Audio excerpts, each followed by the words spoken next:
يمشون على الأرض هونا وإذا جاهلون قالوا سلاما والذين يبيتون لربهم سجدا وقياما صدق الله العظيم إن الله وملائكته يصلون على النبي يا أيها الذين آمنوا صلوا عليه وسلموا تسليما الصلاة والسلام عليك يا رسول الله وعلى آلك وصحبك يا حبيب الله سارے حضرات شریف پڑھیے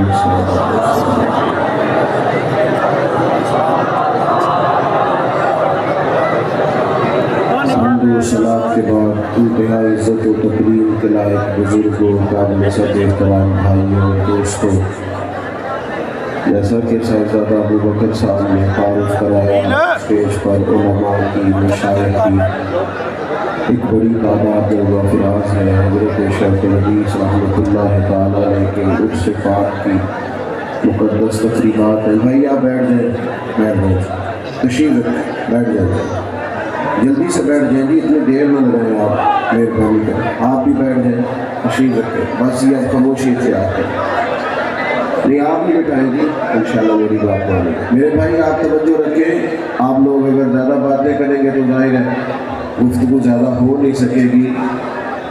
زیادہ تر لوگ ویسے خاموش ہیں، سننے کے لیے آئے ہیں، چند ایک دوستوں کی وجہ سے مشکل چلتی ہے، بس ٹھیک ہے جی، محبت سے، پیار سے جی، پیار سے، اللہ جزائے خیر دے دیا۔ عزیز دوستوں، کیونکہ بزرگوں کا عرس پاک ہے، مشائخ جو ہوتے ہیں، بزرگ جو ہوتے ہیں، ان سے ہم سیکھتے ہیں، ان کی زندگیاں بڑی خوبصورت ہوتی ہیں، معنی خیز ہوتی ہیں۔ اضطراب کا دور ہے، بے چینی کا دور ہے، بے قراری ہے، ذہنی انتشار، فکری افتراق، شکوہ ہی شکوہ، غیبت ہی غیبت، ہر جگہ مایوسی کی خبریں۔ اس دور کے بعض خوبصورت عنوان بھی ہمیں دھندلے دھندلے سے نظر آنے لگے ہیں۔ ایسے زمانے میں اپنے بزرگوں کی، اپنے اسلاف کی باتوں کو یاد کرنا، یاد رکھنا، اس سے خوشبو لے کے اپنے آپ کو تازہ دم کرنا اور پھر اپنے سفر کو تیز کر لینا، یہ بڑا زیادہ ضروری ہے۔ آپ اور میں جس جگہ موجود ہیں، یہ حضرت محدث اعظم پاکستان رحمۃ اللہ تعالیٰ علیہ کے فیضان کا خوبصورت امیر ادارہ ہے۔ کبھی کبھی ان کی زندگی کے بارے میں سوچتا ہوں تو پھر اسی بات پر خاموش ہو جاتا ہوں کہ جن لوگوں کی اللہ کی رحمت تائید کرتی ہے، وہ لوگ اسی طرح بڑے بڑے کارنامے سر انجام دیتے ہیں، اور مختصر وقت میں اتنے بڑے مراکز، اتنے زیادہ شاگرد، اتنے زیادہ خلفاء، اور پھر بعمل، باوقار اور وفادار لوگ آپ نے چھوڑے۔ قرآن مجید فرقان حمید کی جو آیہ کریمہ میں نے تلاوت کی ہے، اس کے اندر بھی اللہ تعالیٰ نے اپنے بندوں کا طریقہ بیان کیا ہے کہ جو رحمان کے بندے ہوتے ہیں ان کا طرز زندگی کیا ہوتا ہے۔ فرمایا وَعِبَادُ الرَّحْمَٰنِ الَّذِينَ يَمْشُونَ عَلَى الْأَرْضِ هَوْنًا، رحمان کے بندے زمین پر آہستگی سے چلتے ہیں، وزادار لوگ ہوتے ہیں، ان میں ٹھہراؤ ہوتا ہے، ان کی طبیعت سے، ان کے مزاج سے کہیں کوئی شوخی جھلکتی دکھائی نہیں دیتی، انہیں خود سے بننا نہیں پڑتا، سنورنا نہیں پڑتا، دکھانا نہیں پڑتا، کوئی خوش آمدی رکھنے نہیں پڑتے، وزادار لوگ ہوتے ہیں۔ رحمان کے بندوں کی پہلی صفت یہ ہے کہ وہ زمین پر آہستگی سے چلتے ہیں، اور ان کا دوسرا کمال یہ ہے کہ وَإِذَا خَاطَبَهُمُ الْجَاهِلُونَ قَالُوا سَلَامًا، جب جاہل ان سے گفتگو کرتے ہیں تو وہاں بھی وہ اپنی وزاداری کو خراب نہیں ہونے دیتے، وہ جاہلوں کو سلام کر کے گزر جاتے ہیں۔ ان کا دن یہ ہوتا ہے کہ وہ آہستگی سے چلتے ہیں، ٹھہراؤ، بردباری، تحمل، بلا کی سادگی۔ میرے بھائیوں، جس دور میں میں اور آپ ہیں، اس دور میں کارڈ بٹتے ہیں، تصویریں تقسیم ہوتی ہیں، عہدے کشید کیے جاتے ہیں، القابات کا بے ہنگم اور بے وقت استعمال، اور پھر بتایا جانا اور سنایا جانا اور دکھایا جانا اور تعریف سن کے خوش ہونا۔ اللہ کا بندہ وزادار ہوتا ہے۔ دو چیزیں انسان میں وزاداری پیدا کرتی ہیں، دو چیزیں اطمینان پیدا کرتی ہیں۔ اور پھر وہ بھی فرماتے ہیں ایک تو جو لوگ دولت مند ہو جاتے ہیں وہ بڑے مطمئن ہو جاتے ہیں، ان کا خیال ہوتا ہے یہ دنیاوی طور پر کہ الحمدللہ پیسے موجود ہیں، اگر کسی وقت بھی کوئی ضرورت پڑی تو ہم کوئی بھی کام سر انجام دے لیں گے۔ اور فرماتے ہیں دوسرا وہ لوگ بڑے مطمئن ہوتے ہیں جو صاحب علم ہوتے ہیں۔ علم نہ بندے میں ٹھہراؤ سا پیدا کر دیتا ہے، اس کی طبیعت میں سکون سا آ جاتا ہے۔ جن سوالوں کے لیے لوگ پریشان ہوتے ہیں ان کے جوابات پہلے سے صاحبان علم کے پاس موجود ہوتے ہیں۔ یہ چیز ان کے اندر وزاداری پیدا کر دیتی ہے، ٹھہراؤ پیدا کر دیتی ہے، اطمینان نصیب ہوتا ہے۔ بڑی کرسیوں کے بغیر بھی، ہٹو بچوں کی داستانوں کے بغیر بھی، کسی سادہ چٹائی پر بیٹھ کے بھی ان لوگوں کے چہروں پر اضطراب نہیں ہوتا، وہ جہاں بھی نظر آتے ہیں ذرا مطمئن سے نظر آتے ہیں۔ عقائد کے لحاظ سے، نظریات کے لحاظ سے وہ تحقیق کے نام پر کوئی تخریب نہیں کرتے، وہ اپنے اسلاف کی امانتوں کے امین ہوتے ہیں، انہیں انشراح صدر ہوتا ہے، وہ ساری زندگی رستوں کی تلاش میں نہیں رہتے کہ یہ ٹھیک ہے یا یہ ٹھیک ہے، ان کو تو اتنا انشراح صدر ہوتا ہے، اتنا انشراح صدر ہوتا ہے کہ بس انہوں نے سفر ہی کرنا ہوتا ہے، ان کو منزل کا پتہ ہوتا ہے، رستے کا پتہ ہوتا ہے۔ مضبوط فکری بنیادیں، یعنی جو چیزیں بزرگ طے کر گئے انہیں چھیڑنے کی ضرورت ہی نہیں پڑتی، ان کو تو بس اس پر کام کرنا ہے، ڈیوٹی کرنی ہے، اس پر خدمات سر انجام دینی ہے۔ مضبوط فکری بنیادیں۔ حضرت محدث اعظم رحمۃ اللہ تعالیٰ علیہ اور آپ کے جتنے بھی شاگرد اور آپ کے جتنے بھی ارادت مند دنیا میں کامیاب ہوئے وہ اس لیے کامیاب ہوئے کہ فکری بنیادیں بڑی مضبوط تھیں۔ ان کے پاس آپ خطابت ان کی سنیں جب بھی، اور نجی محافل میں بیٹھے جب بھی، عقائد کے معاملے میں جو انشراح صدر انہیں حاصل تھا نا، اس بیچارے کو ساری زندگی رستہ ہی نہیں ملتا۔ 30 سال کچھ کہتا ہے، پھر بیچارہ 15 سال کچھ اور کہتا ہے، پھر اگلے 8 سال اسے نیا سجدہ ساز کرنا پڑتا ہے۔ تو جب زندگی میں آپ نے طے ہی نہیں کیا آپ کیا ہیں تو آپ سفر کس وقت کریں گے؟ جن لوگوں نے طے کر لیا ہوتا ہے انہوں نے بس سفر کرنا ہوتا ہے۔ وزادار بنے، زندگی وزاداروں جیسی گزارے۔ میرے دوستو، اللہ کے بندے بڑے وزادار ہیں، ان میں الجھاؤ نہیں، بے چینی نہیں، بے قراری نہیں، ان کی طبیعتوں کے اندر کسی قسم کا کوئی گمان نہیں۔ وہ اتنا بڑا آدمی علی گڑھ یونیورسٹی کا فاضل بریلوی سے ریاضی کا سوال پوچھنے گیا تو کہتا ہے میں اتنے بڑے آدمی کے پاس گیا اور ایک پھاٹک پر موٹے باندھ کی چارپائی پر تشریف فرما، ایک سادے آدمی نے سادے کاغذ قلم پر سادی چند لکیریں ڈال کر مجھے دی، جو مسئلہ بہت سارے لوگوں سے حل نہیں ہو رہا تھا اس شخص نے مجھے حل کر کے دیا۔ جب میں ان کی تعریف کرنے لگا تو کہنے لگا بھائی یہ ریاضی کے معاملے میں تعریف کرنے کی کیا ضرورت ہے، یہ تو ایک امدادی سا علم ہے، کسی کے انتقال کے بعد وراثت کے مسئلے نکالنے ہوتے ہیں، تھوڑی جمع تفریق سیکھ لیجیے، ورنہ ہمارا اصل کتاب و سنت سے رشتہ ہے۔ بھائی آپ کی وزاداری، آپ کا ٹھہراؤ۔ ایک شخص کہتا ہے میں نبی کریم علیہ السلام کی بارگاہ میں حاضر ہوا اور اللہ تعالیٰ نے، حضور فرماتے ہیں، روب کے ساتھ میری مدد فرمائی، جو پہلے نظر ڈالتا وہ محبوب کے روب کا شکار ہو جاتا، تو کہتے ہیں وہ سخت روب میں کانپنے لگا۔ تو پتہ میرے کریم کی وزاداری کیسی ہے، میرے محبوب کریم علیہ السلام سے تھپکی دے کے فرمانے لگے ڈرتے کیوں ہو، تیرے آگے ہیں یوں دبے لچے فصحا عرب کے بڑے بڑے، کیوں ڈرتا ہے تو کانپتا کیوں ہے؟ اس نے کہا میں مدینے کی حکومت کے سربراہ کے پاس آیا ہوں، تو بادشاہوں سے ملتے وقت ڈر آتا ہے، خوف طاری ہوتا ہے، بات کہاں کی تھی، چلی کہاں گئی؟ میرے نبی کریم نے تو اپنی والدہ ماجدہ کو یاد کرنا شروع کر دیا، کریم فرمانے لگے تو کسی بادشاہ کے پاس نہیں آیا، تو اس بیٹے کے پاس آیا ہے جس کی ماں گوشت کے خشک ٹکڑے کھا کے بھی گزارا کر لیتی۔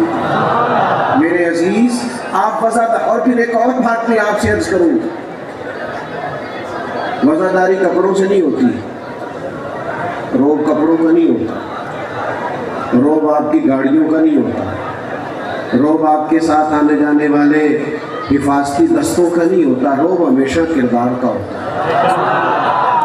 آپ اگر وفادار ہیں، با کردار ہیں تو آپ باروب ہیں، اور اگر آپ کے اندر روب نہیں ہے تو آپ جتنا مرضی مہنگا جوڑا خرید کے لے آئیں، جتنی مرضی بڑی پلاروں سے اتر آئیں، لوگوں کے پاس کروڑوں کی گاڑی ہوتی ہے، لیکن حال یہ ہوتا ہے کہ غریب آدمی بھی قریب کھڑا ہو کے کہتا ہے 2 نمبر آدمی ہے، چوری کا مال ہے، اور 6 کروڑ کے گھر کے باہر کھڑے ہو کے ریڑھی والا کہہ رہا ہوتا ہے چوری کے پیسوں سے گھر بنایا ہے۔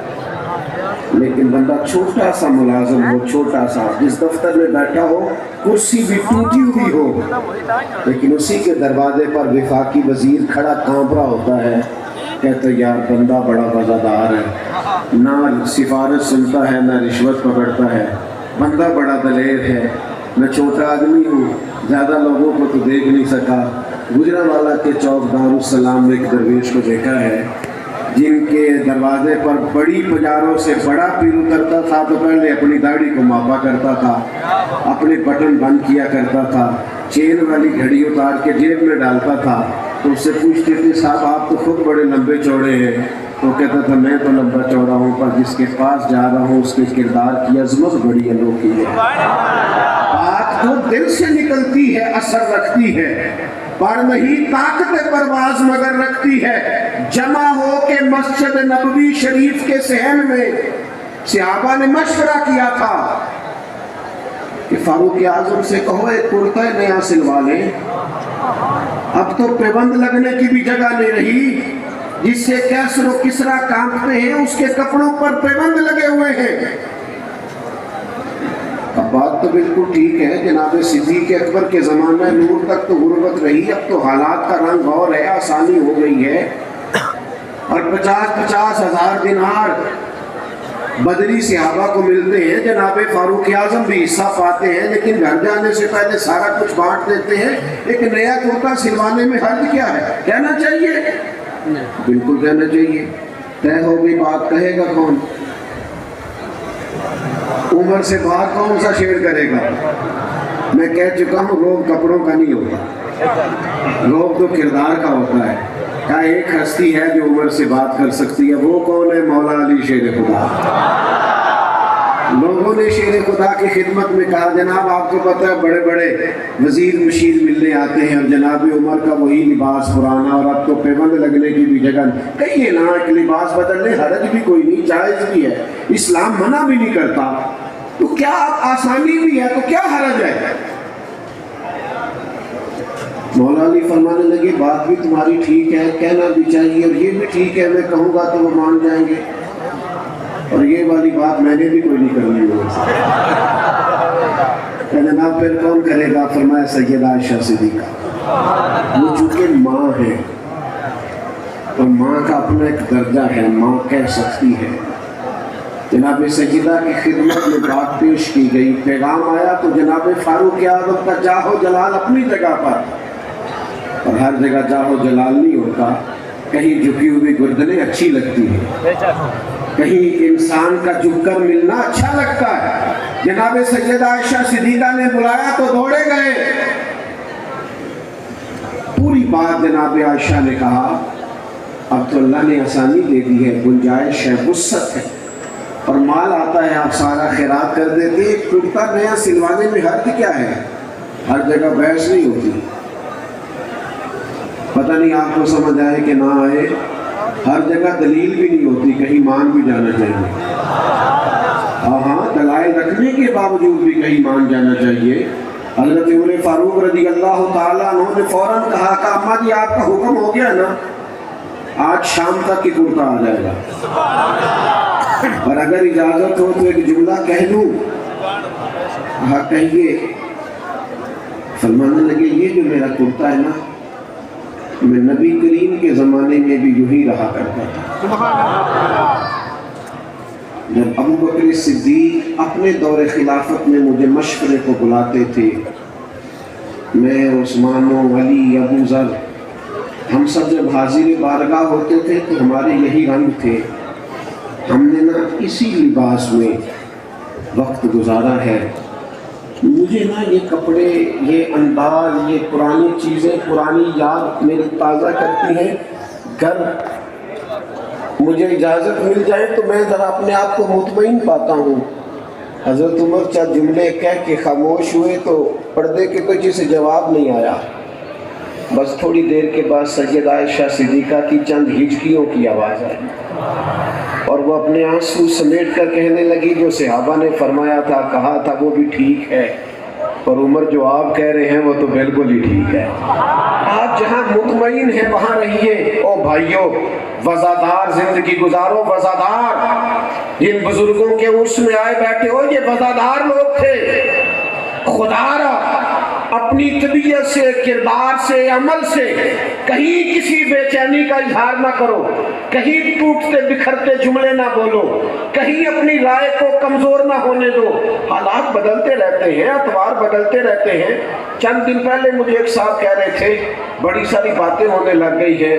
میں نے کہا چھوٹا آدمی ہوں، بڑی بات تو کر نہیں سکتا، لیکن جیسے جیسے دن گزرتے جاتے ہیں نا، میرا تو عقائد اہل سنت کے معاملے میں انشراح صدر بڑھتا چلا جاتا ہے۔ میں کوئی، مجھے تو خطابت آتی نہیں، سادی سادی باتیں کر رہا ہوں، میرا تو دل بڑھتا جاتا ہے۔ میں تو اس شوق میں مچلتا جاتا ہوں کہ میرے مشائخ قربان جاؤں پہلے سے طے کر کے دے دیا ہے کہ جناب ابو بکر صدیق سے لے کر سیدنا امیر معاویہ تک ہمیں طے کر کے دے دیا ہے کہ تیری نسل پاک میں ہے بچہ بچہ نور کا، سبحان اللہ، تو ہے عین نور، تیرا سب گھرانہ نور۔ ہمیں ضرورت ہی نہیں پڑتی، پریشانی کوئی نہیں ہوتی، الجھنا ہی نہیں پڑتا، کسی جگہ کمزور ہی نہیں پڑتے، طاقتور مزاج رہتا ہے۔ تو بھائی وزادار رہے، پھر لوگ ملیں گے دنیا میں جو آپ کو الجھائیں گے، خبریں بھی دیں گے، اندر کی خبریں بھی دیں گے۔ کچھ لوگوں کے پاس پیسے وافر ہوتے ہیں، کام کوئی نہیں ہوتا، ان کو صرف خبریں دینی ہوتی۔ بیچاروں کے پاس مصروفیت، ٹائم بہت زیادہ ہوتا ہے، اور مطلب بندہ کوئی نہیں ملتا باتیں سننے کو اور سنانے کو، انہیں خبریں دینی ہوتی۔ تو ایسے ہی نہ الجھا کریں۔ اور میں بیٹھا تھا ایک دن تو ایک صاحب آ گئے، مجھے کہیں جانا تھا، کہنے لگے آج کل حالات کیسے ہیں؟ میں نے کہا بالکل ٹھیک ہے۔ پاکستان کے حالات کیسے ہیں؟ میں نے کہا بالکل ٹھیک ہے۔ تو وہ بھی مجھے گھورنے لگ گیا، جیسے آپ سارے نہیں گھورنے لگ گئے۔ تو میں نے اسے کہا بالکل ٹھیک ہے، مجھے چونکہ جلدی تھی، اس کا خیال تھا کہ ایک تبصرہ وہ کرے، پھر دو چار میں کروں، پھر وہ، اب کوئی بات شروع ہو تو میں کرنا نہیں چاہ رہا تھا۔ میں نے اسے کہا کیا کام کرتے؟ کہتے جوتے بنانے کا کارخانہ ہے۔ میں نے کہا سارے ملک کو چھوڑ دیں، آپ جوتے صحیح بنایا کریں، اس لیے کہ جو غریب آدمی آپ سے جوتا خریدے کم از کم 6 مہینے اس کا یہ خرچہ تو بچا رہے ہیں۔ آپ یہ والی مدد کریں قوم کی، باقی ساری چھوڑ دیں۔ آپ ساری کی فکر میں اپنا کام بھی نہیں کر رہے۔ میرے عزیز الجھنا نہیں، بلکہ وَإِذَا خَاطَبَهُمُ الْجَاهِلُونَ قَالُوا سَلَامًا۔ جاہلوں سے بحثیں نہیں ہوتی۔ ہر آدمی کا سٹیٹس نہیں ہوتا کہ اسے جواب دیا جائے، ہر آدمی کا لیول نہیں ہوتا کہ اس کے منہ لگا جائے۔ آپ اپنا معیار دیکھیں، آپ اپنا سٹیٹس دیکھیں، آپ اپنا انداز دیکھیں، آپ ہر ایک سے بحث کریں گے۔ وہ دردیش نے لکھا گدھے اور گھوڑے کی بحث ہو گئی تھی۔ گھوڑا کہتا تھا آسمان کا رنگ نیلا ہے اور گدھا کہتا تھا کالا ہے۔ بحث طول پکڑ گئی، فیصلہ شیر کے پاس چلا گیا۔ جا کے گھوڑے نے شیر سے جاتے ہی کہا بتائیے جناب آسمان کا رنگ کیا ہے؟ تو کہا آسمان کا رنگ تو نیلا ہے۔ اس نے کہا میں بھی اس گدھے کو یہی سمجھا رہا ہوں، پر یہ کئی گھنٹوں سے بحث کر رہا ہے اور کہتا ہے رنگ کالا ہے، اب بتائیے فیصلہ کیا ہے؟ تو شیر کہنے لگا بات بھی گھوڑے کی ٹھیک ہے اور گھوڑے کو عمر قید کی سزا بھی ہے۔ گھوڑے نے کہا بادشاہ یہ فیصلہ سمجھ میں نہیں آیا۔ اس نے کہا اللہ کے بندے فیصلہ میرا یہی ہے، ماننا پڑے گا۔ اس نے کہا آپ کہہ رہے ہیں بات بھی میری ٹھیک ہے اور سزا بھی مجھے ہے، وجہ؟ اس نے کہا سزا تجھے اس لیے دی ہے کہ تو نے گدھے سے ہی بحث شروع کر دی ہے۔ مجھے سمجھ نہیں آتی، وہ گدھا ہے، گدھوں سے بحث نہیں ہوتی، تم گدھے سے بحث کر رہے ہو۔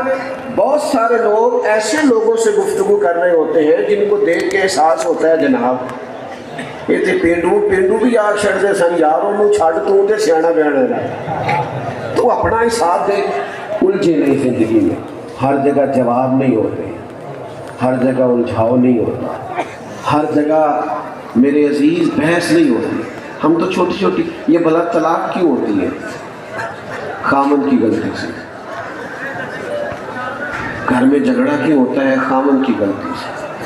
اس کی وجہ یہ ہے کہ بیوی بیچاری تو پہلے عقل کی کمزور ہے، تو یہ جب اس سے بحث شروع کرتا ہے نا تو یہ لڑائی بڑھاتا ہے۔ اس کا کام تھا کہ یہ اعلیٰ ظرفی کا مظاہرہ کرتا ہے، یہ درگزر کرتا ہے، لیکن یہ بحث کرتا ہے، برابر کی بحث کرتا ہے۔ کبھی کبھی زندگی میں ایسے لوگ مل جاتے ہیں جو بہت الجھاتے ہیں، بڑی تکلیف دیتے ہیں، لیکن جو وفادار لوگ ہوتے ہیں وہ کبھی کسی کے الجھاؤ میں، اگر وہ الجھاؤ میں آئیں تو ان کا کام رہ جاتا ہے نا، ان کی مشکلات بڑھ جاتی ہیں، اصل کام رہ جاتا ہے۔ حضرت عمر بن عبدالعزیز رحمۃ اللہ علیہ رات کو گزر رہے تھے، اب اس شخص نے بڑا کام کیا ہے، عمر صرف 37 سال پائی ہے، بعض نے کچھ زیادہ بھی لکھی ہے لیکن مختصر عمر پائی۔ عدل، انصاف، درود پاک، عبادت، تقوی، سرکار کی بارگاہ کی حضوری، چھوٹی عمر میں یہ سارے عنوانات میسر آئے۔ کیوں؟ الجھتے نہیں تھے، اپنا کام کرتے تھے۔ راستے سے گزر رہے تھے، رات کا ٹائم تھا، ایک بزرگ سو رہے تھے کسی جگہ فٹ پاتھ پہ۔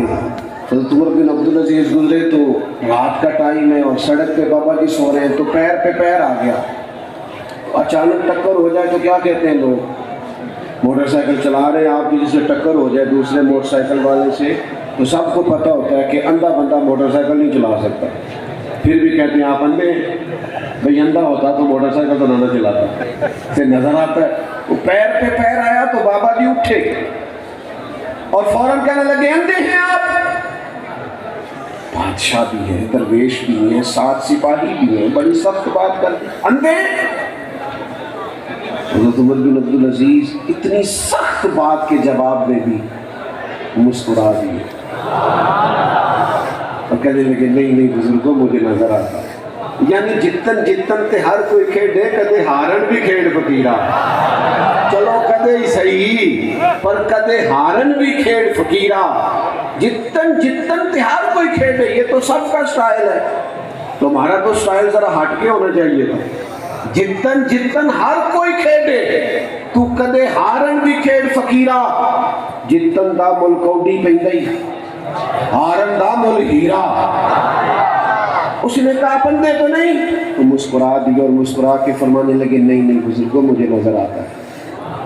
وہ ساتھ جو سپاہی تھے نا، کیتلی ہمیشہ چائے سے زیادہ گرم ہوتی ہے، انہوں نے تلواریں نکال دی اور بابے پہ گھورنے لگے۔ تو حضرت نے فرمایا تمہیں کیا ہوا حضور؟ اس گستاخ نے آپ کو اندھا کہا ہے۔ تو فرمانے لگے نہیں انہوں نے تو نہیں کہا۔ جناب کہا ہے؟ فرمایا نہیں کہا جناب کہا ہے۔ فرمایا بابا جی تم سے باتیں کر رہے تھے، مجھ سے کر رہے تھے؟ باتیں تو آپ سے کر رہے تھے۔ تو فرمانے لگے نادانو، انہوں نے تو ایک سوال پوچھا ہے، انہوں نے پوچھا ہے آپ اندھے تو نہیں؟ تو میں نے جواب دے دیا نہیں مجھے نظر آتا ہے، اس میں جھگڑے والی کون سی بات؟ سوال کا جواب ہوتا ہے، اس پر جھگڑا۔ اب میرے پاس وقت بھی نہیں ہے، مجھے آگے بھی بڑھنا ہے، اور یہ کہ کبھی کبھی رسومات سے ڈرتا بھی بہت زیادہ ہوں کہ کوئی معاملہ ایسا نہ ہو جائے۔ مدینے کے انصار میں سے ایک بھولے شخص نے ایک دفعہ کہا تھا فتح مکہ کے بعد کہ نبی کریم کی اپنے قریبیوں کی طرف محبت بڑھ گئی ہے، بخاری مسلم میں موجود ہے، کیونکہ کچھ مال زیادہ ملا نا انہیں ایک جنگ کے موقع پر، مال غنیمت جو مکے کے نئے مسلمان تھے، تالیف قلب کے لیے زیادہ دیا گیا۔ سوال کر دیا ایک بھولے آدمی۔ اب اس سوال تو یہ تھا نا کہ ان پر کرم نوازی زیادہ ہے، مال زیادہ مل رہا ہے۔ حضور نے پتہ اس کا جواب کیا دیا؟ وہ ایسا جواب تھا کہ گویا دل کرتے تھے کہ کبھی جو ہمیں ملا ہے وہ بھی ان کو دے دیا جائے نا۔ حضور فرمانے لگے بات تو طویل ہے، بس مختصر کرتا ہوں۔ کریم فرمانے لگے اور میرے مدینے کے بھولے انصاریوں، تم یہ پسند نہیں، ذرا جذبات کا ذرا جواب کا حسن دیکھیے. کریم فرمانے لگے تم یہ پسند نہیں کرتے کہ مکے والے گھر جائیں اور بھیڑ بکریاں اور اونٹ لے کے جائیں، اور تم جب مدینے جاؤ تو اللہ کا رسول ساتھ لے کے جاؤ؟ یہ نہیں تم پسند کرتے؟ بھائیو، جب کوئی سوال ہوتا ہے تو اس کا خوبصورت جواب ہوتا ہے، وہاں الجھاؤ نہیں، الجھے نہیں زندگی میں. ہمارے جھگڑے بڑے ہیں، رٹے بڑے ہیں، تنازعات ہی بڑے، ایسے لوگوں سے بھی تنازعات ہیں جو ہمارے اسٹیٹس کے نہیں، ہمارا بنتا ہی نہیں تھا. ہم مطلب اس سطح پہ آ جائیں گے تو ہم تو گئے کام سے. اور پھر آگے اللہ والوں کی شان یہ بیان کی کہ والذین یبیتون لربہم سجدا وقیاما، وہ رات گزارتے ہیں اپنے رب کے لیے سجدہ کرتے ہوئے اور قیام کرتے ہیں. دن وزاداری سے گزارتے ہیں، الجھے بغیر گزارتے ہیں، اور رات گزارتے ہیں عبادت میں. میرے ایک کلاس فیلو ہے، کچھ عرصہ ہم اکٹھے پڑھتے رہے، تو ان کے ہاں دستار فضیلت کا جلسہ تھا، تو انہوں نے بڑے زوردار انداز میں روایت بیان کی، اور ماشاءاللہ حدیث اپنی جگہ پہ درست ہے کہ عالم عشاء کی نماز پڑھ کے سو جائے باجماعت اور فجر تک سویا رہے، تو عابد ساری رات میں عبادت کرتا رہے تو درجہ پھر بھی عالم کا زیادہ ہے. تو ذرا بے تکلفی تھی، انہوں نے ذرا زور دے کے بیان کی، اور 2-4 دفعہ مجھے محسوس ہوا کہ اشارہ بھی اپنی طرف کر گئے. تو وہ میرے قریب بیٹھے، تو میں نے ان سے کہا پہلے تو یہ ہے کہ آپ نے اپنی طرف اشارہ کر کے گویا اپنے آپ کو عالم کہا. یہاں بھی آپ کو توجہ کرنی پڑے گی، یہ بھی مشکل بات ہے، خود سے کہہ دینا. اور پھر دوسری میری گزارش یہ ہے کہ یہ حدیث کہ عالم ساری رات سویا رہے اور عابد ساری رات عبادت کرتا رہے، یہ حدیث بالکل درست ہے. پر ایک طالب علم کا سوال ہے کہ یہ حدیث امام اعظم کو بھی تو آتی تھی، اور ان سے بڑا عالم بھی کوئی نہیں. غوث اعظم کو بھی تو آتی تھی، ان سے بڑا عالم بھی کوئی نہیں. اور مشغولیت بھی اتنی زیادہ ہے کہ ہر وقت نفل میں ہے. غوث اعظم صبح فقہ کا درس دے رہے ہیں، ظہر کے بعد حدیث پاک بیان کر رہے ہیں، عصر کے بعد تفسیر ہے، اور درمیان میں اسباق طلباء کو پڑھا رہے ہیں، رات کو 70 ہزار کے مجمع سے خطاب کر رہے ہیں، لوگوں کی باتیں سن رہے ہیں، جواب دے رہے ہیں، تسلی، ہر وقت نفل میں ہے. پھر بھی مخلوق ساری جا کے سو جاتی، اور بغداد کے مرشد مصلی بچھا لیتے، اور پھر تھوڑی دیر میں ساری رات نفل ہوتے. یہ جو عبادت ہوتی ہے نا، یہ روح کو مضبوط کرتی ہے. عبادت دنیا سے بے رغبتی پیدا کرتی ہے. جن کا مصلی سے رشتہ مضبوط ہو جاتا ہے ان کے پاس روحانی قوتیں ہوتی ہیں، لیکن ہر جگہ آپ طویل بٹھا لیں اور نماز کا ٹائم ہو تو آپ چھپتے پھریں تو اللہ سے توبہ کریں، پھر اللہ کے حضور معافی مانگیں کہ سمجھ بھی ساری ہے، عقل بھی ساری ہے، پتہ بھی سارا، اور سجدے کی توفیق حاصل نہیں. پھر اللہ کے حضور استغفار کریں. اللہ کے بندوں کی شان یہ ہے کہ وہ شب بھر عبادت کرتے ہیں، ان کے مصلی مضبوط رہتے ہیں، ان کا دعا کا رشتہ مضبوط رہتا ہے. حضرت عبداللہ ابن عمر فرماتے ہیں کچھ لوگ چلے گئے تھے مغرب کی نماز پڑھ کے، اور ہم لوگ بیٹھے رہے کہ عشاء پڑھ کے جائیں گے. نبی کریم بھی جماعت کرا کے اندر تشریف لے گئے، پر تھوڑی دیر کے بعد حضور واپس آ گئے، اور آتے ہی فرمایا کیوں بیٹھے ہو؟ یا رسول اللہ سوچا ہے عشاء پڑھ کے جائیں گے. فرمایا میں تو گھر میں بیٹھا تھا اور جبریل امین نے آ کے عرض کیا یا رسول اللہ مسجد میں غلام بیٹھے ہیں، رب ان پر فخر فرمایا. کچھ دیر تو بیٹھو نا یار مصلی پر، کچھ وقت تو گزارو نا. میرے دوست کان میں ایک دوست کہنے لگے مولوی فلسطین کے لیے دعائیں کرتے ہیں، دعا سے کیا ہوتا ہے؟ میں کہ جب نبی کریم دعا فرمائے نا تو اللہ حضرت عمر جیسا آدمی عطا کرتا ہے. چلو حضور کے غلام عطا کرے، دعا کریں گے کوئی اللہ حضرت صلاح الدین ایوبی کا غلام عطا کرے. آپ دعا کی طاقت کا انکار کیسے کر سکتے؟ پر جڑو تو صحیح، نہ مصلی پر بیٹھو تو صحیح، نہ سمجھ آئے دیکھ لینا. نبی کریم نے صفحے بھی پوری ٹھیک کرائی تھی، بدر والے دن تیاری بھی ساری کرائی تھی، اور سارا کچھ سمجھانے کے بعد خود میرے کریم نے مصلی بچھا لی اور ساری رات حضور مصلی پہ رہے. ساری رات میں پڑھ رہا تھا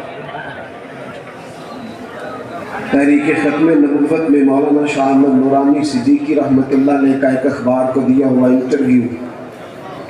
تو صحافی پوچھتا ہے شیخ جس دن صبح اسمبلی میں گفتگو ہونا تھی آپ تو ساری رات کتابیں کھنگالتے رہے ہوں گے. حضرت چپ کر گئے. اس نے کہا اپنے سارے سوالوں کے جواب بڑی فصاحت و بلاغت سے دیے, یہاں کیوں چپ کر گئے؟ فرمانے لگے اس رات میں نے کتابیں نہیں کھولی, پہلے تیار. حضور اس رات کیا کیا؟ فرمانے لگے میں نے ساری رات اپنے رب کے حضور دعائیں مانگی, اللہ کی نصرت طلب کی ہے, مدد مانگی. میں کیسے آپ کو سمجھاؤں کہ ہمارے بزرگوں کے پاس وسائل تھوڑے تھے پر کام زیادہ ہو گیا. کچھ تو تھا نا, کچھ تو روحانی معاملات تھے. کہیں تو وہ رات کو بیٹھتے تھے اپنے رب کے حضور. شیخ شہاب الدین سہروردی مرید آئے بیٹھے ہوتے تھے, لیکن حضرت سب کو چھوڑ کے جا کے اندر مصلی پہ نفلوں کی نیت باندھ لیتے. پھر تھوڑی دیر کے لیے آتے, پھر تشریف لے جاتے, 2 نفل پڑھ کے پھر آ جاتے. تو ایک صاحب نے کہا حضور لوگ آئے بیٹھے اور آپ سے فیض یاب ہونے آئے ہیں اور آپ اٹھتے ہیں اور نفل, اٹھتے ہیں اور نفل. تو فرمانے لگے مجھ سے کچھ لینے آئے ہو نا, تو رب و رسول سے کچھ لوں گا تو تمہیں دوں گا. تو دوڑ دوڑ کے جاتا ہوں, وہاں سے طلب کرتا ہوں تاکہ تمہیں دے سکوں. بھائیو ہمیں اپنے بزرگوں کے نقوش قدم تلاش کرنے ہیں. ایک تو وزادار زندگی گزارے, زیادہ باتیں نہ کیا کریں. لفظوں کی اور جملوں کی حرمت چلی جاتی, زیادہ بحثیں نہ کیا کریں, اس سے قدر میں کمی آتی ہے. ہر آدمی کا اسٹیٹس نہیں ہوتا کہ اس سے بحث کی جائے.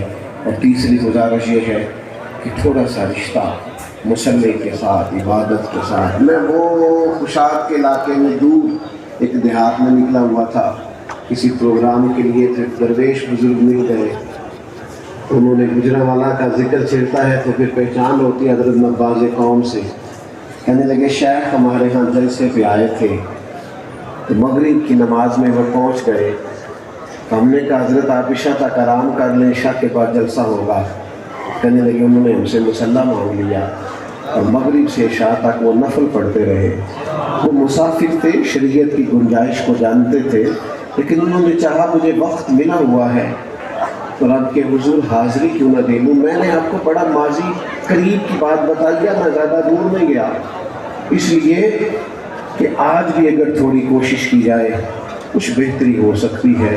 سارا دن لوگوں کے سامنے اپنے آپ کو ثابت نہ کریں کہ میں اچھا آدمی. کچھ محبتیں ایسی ہیں جو خالص اللہ لوگوں کے دلوں میں پیدا کرتا ہے. اس کے لیے لوگوں کے سامنے صفائیاں دینے سے بہتر ہے اپنے رب کے حضور حاضریاں دی جائے, اس طرف توجہ دی جائے. ان طلباء کو دیکھ کر, ادارے کو دیکھ کر, اور جو کچھ یہاں ادارے کے بارے میں کہا گیا اس کو دیکھ کر حضرت شیخ الحدیث رحمۃ اللہ علیہ کا فیضان نظر آیا.